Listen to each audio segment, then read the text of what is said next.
ETF index mutual funds నేర్చుకుని stock మార్కెట్లో రాణించాలనుకుంటున్నారా? వెంటనే ఈ నెంబర్కి కాల్ చేయండి. నమస్తే అమ్మా. నమస్తే అమ్మా. అమ్మ, మీరు ఏ మాట మొదలు పెట్టినా శ్రీ గురుభ్యో నమః అంటూ ఉంటారు కదా. అవునమ్మా. అంటే చాలా పెద్ద వెయిట్ వేస్తారు గురువుకి ఎప్పుడు కూడా మీరు. అవునమ్మా. సో మరి మేమంతా ఏం చేయాలి ఈ గురు పౌర్ణమి సందర్భంగా? శ్రీ గురుభ్యో నమః అంటే గురు పరంపర మొత్తం వచ్చిందమ్మా, గురువులకు అని. గురువు అంటే మనకి ప్రత్యక్షంగా ఇప్పుడు మనకి ఉపదేశం చేసిన గురువు ఎవరైతే ఉన్నారో వారి గురువు వారి గురువు వారి గురువు అంత వాళ్ళందరికీ అలా పరంపరగా వచ్చింది కదా. అందుకని వాళ్ళందరూ మనకి తెలియరు. అందుకని ఏం చేస్తామంటే ఆ గురువులందరికీ కూడా నమస్కారం చేసుకుంటాం. అందుకే ఎక్కడ సాధారణంగా ఇక్కడ పెద్దదవుతుందని చెప్పంగానే మామూలుగా ఎక్కడన్నా ప్రవచనాలు చెప్పాలంటే సదాశివ సమారంభాం వ్యాస శంకర మధ్యమాం అస్మదాచార్య పర్యంతాం వందే గురు పరంపరాం అని చెప్పుకుంటాం. మొట్టమొదట గురువుగా ఉన్నటువంటి ఆయన దక్షిణామూర్తి స్వరూపుడైనటువంటి శివుడు. అక్కడి నుంచి మొదలుపెట్టి మధ్యలో చాలా ఉంది పరంపర. అక్కడి నుంచి వచ్చుకుంటే ఎక్కడ దాకా మనకి తెలిసినంతలో వ్యాసుడు తర్వాత జగద్గురు ఆదిశంకర్లు, ఆ తర్వాత నాకు తెలిసింది నా గురువు. ఈ మధ్యలో ఎవరున్నారో వాళ్ళ పేర్లు తెలియవు నాకు. అందుకని వాళ్ళందరికీ కూడా నమస్కారం అని చెప్పుకుంటాం. వందే గురు పరంపరం. అందుకేం చెప్తా, గురుభ్యో నమ, శ్రీ గురుభ్యో నమ, పరమ గురుభ్యో నమ, పరమేష్టి గురుభ్యో నమ అని చెప్పుకుంటూ ఆ పరంపర చెప్పుకునే పద్ధతి ఉంది. అది నిత్యం అలా అన్ని చోట్ల చెప్పలేం కదా. మేము విడిగా ప్రార్థన చేస్తున్నప్పుడు చెప్పుకుంటాం, అన్ని చోట్ల చెప్పలేం కదా. అందుకని ఈ పద్ధతిలో ఆ గురు పరంపర అందరినీ తలుచుకుంటూ మనం నమస్కారం చేసుకుంటాం అమ్మా. ఎందుకు అంటే మనకి దైవం ఎట్లా ఉంటాడో తెలియదు. దైవాన్ని మనకి చూపించి దైవం దగ్గరికి తీసుకెళ్ళేటటువంటిది గురువు మాత్రమే. గురువు అంటే అజ్ఞానాంధకారం నుండి జ్ఞానం అనే వెలుగుకి మనని తీసుకెళ్లేవాడు గురువు. గుకారోస్తంధకార రకారస్తన్నిరోధక. గు అంటే చీకటి, రా అంటే వెలుగు, అగ్ని బీజం కదా అది. ఆ రు అనే దానికి అగ్ని అని అర్థం. అటువంటి ఏమి వెలుగు? జ్ఞానం అనే వెలుగు. జ్ఞానం అనే వెలుగు వైపుకి తీసుకెళ్ళేటటువంటి వాడు గురువు. ఈ అజ్ఞానం ఎన్ని రకాలుగానా ఉండొచ్చు. మనం ఏదైతే చీకటి అనుకుంటామో ఆ చీకటని దేన్ని అంటాం? ఏది మనకి నచ్చంది ప్రతిదీ చీకటే. అనారోగ్యం చీకటి, బతుకు చీకటి అయిపోయింది అంటే దుఃఖం, బాధ. ఇలా వాడు చీకట్లో బతుకుతున్నాడు అంటే నలుగురికి తెలియకుండా. ఇట్లా ప్రతిదానికి మనం చీకటి అనేది పనికిరాని దానికి చెప్తాం. లౌకికంగా జీవితం సుఖంగా ఉండేటట్టుగా, ఆ తరువాత జ్ఞాన మార్గం వైపుకు వెళ్ళి అసలైన వెలుగు ఏదైతే ఉందో ఆ వెలుగు ఎక్కడ ఉంది అని మనకు చూపించేటటువంటి వాడు గురువమ్మ. అంచేత గురువుకి నమస్కారం చేస్తాం. ఆ తర్వాతే దైవానికి నమస్కారం చేస్తాం. గురువు ఏం చేస్తాడు? దైవం ఎక్కడుంటాడో చెప్తాడు. వేలు పట్టుకుని తీసుకెళ్తాడు. గురువు అంటే వాళ్ళ వెళ్ళు అని చెప్పడమే కదా, వేలు పెట్టి చూపిస్తాడు, అవసరమైతే వేలు పట్టి తీసుకెళ్తాడు.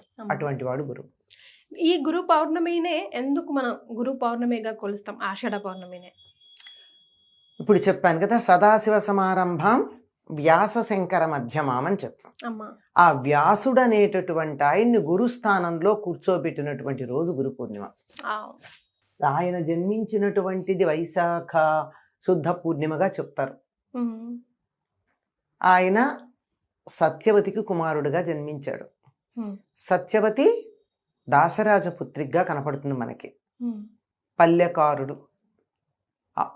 అటువంటి ఆయన వాళ్ళకి రాజు. ఆయనకి కుమార్తెగా జన్మించినటువంటి ఈవిడ ఒక అప్సరస. ఆ అప్సరస శాపవశాత్తు చేపగా పుట్టింది. ఒక ముని శాపం వల్ల. అప్పుడు ఏం జరిగిందంటే ఆ వెంటనే పాపం తొందరపడి పొరపాటు చేశాను. ఎందుకంటే అప్సరస స్నానం చేస్తూ జపం చేసుకుందాం అనేటటువంటి ముని అక్కడ ఉంటే వెళ్ళి నీళ్లలో చేపాకారంతో నీళ్లు చిలకరించి ఆయన ధ్యానాన్ని భంగం చేసింది. ఇలాగే ఉండిపో అన్నాడు. అయ్యయ్యో తప్పైపోయింది, నాకు మరి మార్గం ఏమిటి అంటే, నీ కడుపున సంతానం కలిగాక నీకు పోతుంది. అది ఉపరిచర వసు యొక్క వీర్యం ఆవిడ మింగడం జరిగింది.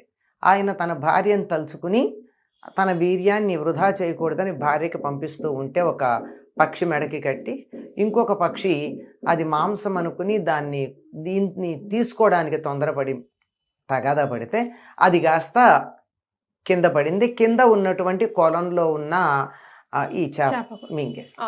అచ్చోదన.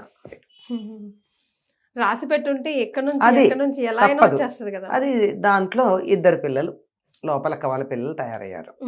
చాలా పెద్ద చేప దొరికిందని చెప్పి ఈ పల్లెకారులు వాళ్ళ రాజు దాసిరాజుకు తీసుకెళ్ళి ఇచ్చారు. ఆయన వంటింట్లో దీన్ని వాళ్ళ వండండి అని ఇచ్చారు. ఇచ్చేటప్పటికి అక్కడ లోపల వీళ్ళు వండడానికి తీసుకెళ్ళి తరిగేటప్పటికి 2 పిల్లలు బయటకు వచ్చారు. ఒక ఆడపిల్ల, ఒక మగపిల్లాడు. ఆ మగపిల్లాడు ఒక దేశానికి రాజు అయ్యాడు. ఈ అమ్మాయి చాలా అందంగా ఉంది, పెంచుకున్నాడు. తన చేప కడుపులో ఉండడం వల్ల చేప వాసన ఉంది, అందుకని ఆవిడికి మత్స్యగంధి అని పేరు వచ్చింది. కానీ ఆవిడికి తండ్రి పెట్టినటువంటి పేరు సత్యవతి. ఉపరిచర వసువు యొక్క అంశతో అచ్చోదన అనేటటువంటి ఒకనొక అప్సరస చేప రూపంలో ఉండగా పుట్టినటువంటి ఆవిడ ఈవిడ సత్యవతి. ఈవిడ సత్యవాక్కుకి సంకేతం. సత్యం అంటే ఉన్నట్టుగా చెప్పడం, పేరుకు తగ్గట్టుగా దానికి తగినట్టే పేర్లు ఉండేవి. మనకి ప్రాచీన కాలంలో పురాణాల్లో ఉన్నవన్నీ తెలుసో తెలియకో తగిన పేర్లే పెట్టేవారు. గురువులు పెట్టేవాళ్ళు. మనం అంతటి ఎవరంతటి వాళ్ళు గూగుల్ సెర్చ్ చేసి పేర్లు పెట్టుకోవడం కాదు, వాళ్ళ జీవలక్షణాన్ని బట్టి గురువులు పెట్టేవారు. దాసరాజు అప్పుడప్పుడు యమునా నది ఒడ్డున ఒక పడవ నడిపి ఇటు నుంచి అటు మనుషుల్ని దాటిస్తూ ఉండేవారు. ఇదంతా ఉచితంగా జరిగేవి. ఒకరోజు తండ్రి లేనప్పుడు ఈ అమ్మాయి చేస్తోంది. ఆ సమయానికి అక్కడ పరాశర మహర్షి వచ్చాడు. పరాశర మహర్షి అక్కడికి వచ్చిన సమయంలో ఆయనకు ఒక స్ఫురణ కలిగింది. ఇప్పుడు విష్ణువు యొక్క అవతారం భూమి మీద రావాల్సిన సమయం వచ్చింది, అది కూడా నా ద్వారా రావాలి. క్షేత్రం ఎక్కడా అని చూస్తే ఈ అమ్మాయి కనపడింది. అడిగాడు. అడిగితే అదేమిటండి, నేను చేపకంపుతో ఉంటాను, మీరేమో మహర్షులు, నేనేదో తక్కువ వృత్తి చేసుకునేటటువంటి దాన్ని, పట్టపగలు ఏమిటిది అంది. కన్యని మా తండ్రి గారు నీడలో ఉంటున్నాను అంది. 3 అభ్యంతరాలు కదా నీకు. 1, నీ కన్యాత్మం చెడదు.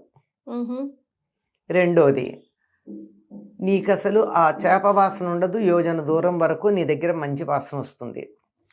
2, చీకటి వెలుగు. పట్టపగలు అన్నావు కదా, పట్టపగలు ఎప్పుడూ కూడా భార్యాభర్తలు కలవకూడదు, రాక్షసులు జన్మిస్తారు.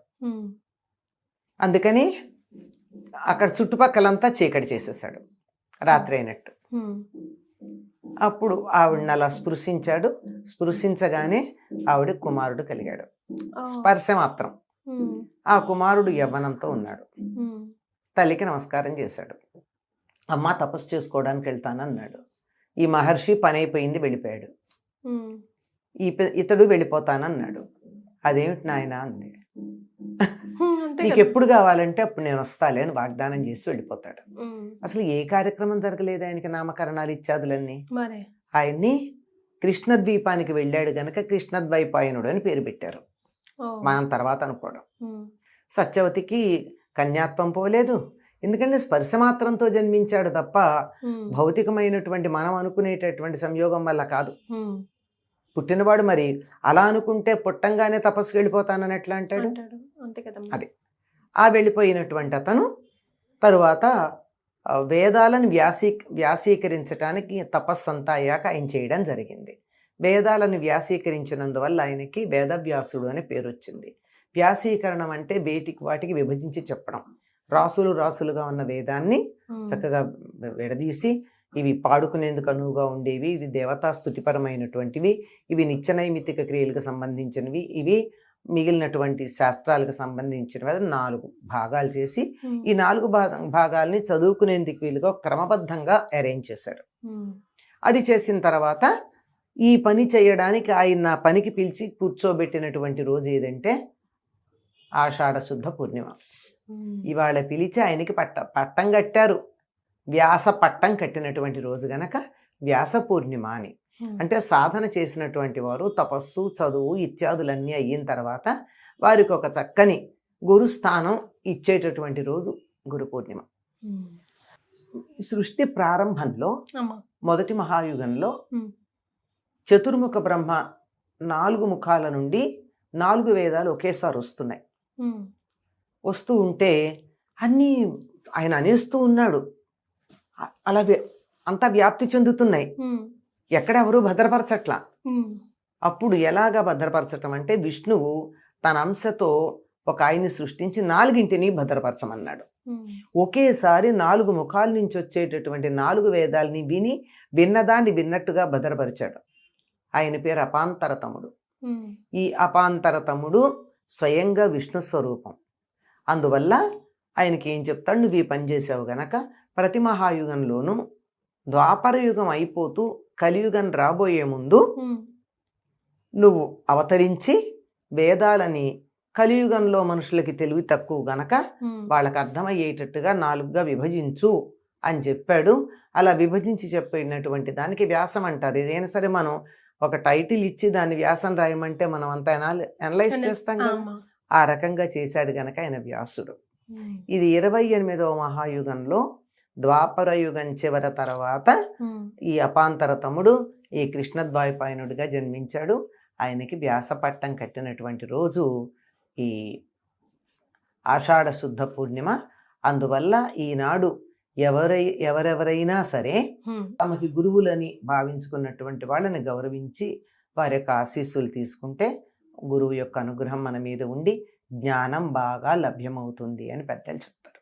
ఎస్, అంటే జనరల్గా మాట్లాడుకోవడం కాకుండా అసలు గురు పౌర్ణిమ గురించి, ఆషాఢ పౌర్ణిమ గురించి స్టోరీ లాగా, అంటే మా గురు పౌర్ణమి అంటే ఉదయాన్నే లేచి తలంటే స్నానం చేసుకొని అన్ని పాలు తీసుకొని అభిషేకాలకు వెళ్ళిపోవాలో అనేదే మైండ్ సెట్లో ఉంటుంది తప్ప అసలు సారం ఈ వీడియో ద్వారా తెలుసు. అదనమాట. ఏం చెయ్యాలి, నువ్వు ఎవరిని గురువు అనుకుంటే వాళ్ళని పూజించాలమ్మా. నీకెవరో పెద్ద మంత్రాలు ఉపదేశం చేసిన గురువులు ఉండొచ్చు, ఉండకపోవచ్చు అందరికీ. కానీ నీకు పాఠాలు చెప్పిన వాళ్ళు ఎవరో ఒకళ్ళను గురువుగా భావించి మీరు గనక వారికి సత్కారం చేస్తే మీకు నిజంగా మీకు కావలసినటువంటి మంత్రోపదేశం చేసే గురువు మీ ఇంటికి నడిచొస్తాడు.